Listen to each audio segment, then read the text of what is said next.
Then on the downswing, it's weight forward, head back into the finish. You're just going to get into a bunker, put a line in the sand, and essentially all we're going to try and do, we're going to get that line pretty much more or less in the middle of the stance.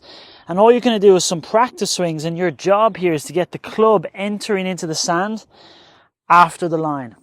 So one of the things that would make it difficult for us to get into the sand after the line would be if we got really wide here too early. So if I got the club very wide, very far away from me early in the downswing, that's going to make it harder for me to hit the ground or hit the sand this side of the line. So to make it easier, I might get that club loading a bit more. I might get my arms and hands down underneath me a bit earlier, so then I can release the club, get it entering the sand after the line. The one thing that we don't want to do is to move the upper body forward.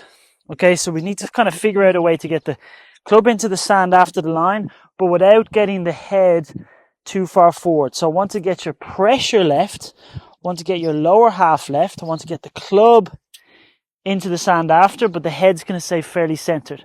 So that's going to give you a good feel through the ball of how we want to extend through that lead side, but at the same time get that club entering into the ground later.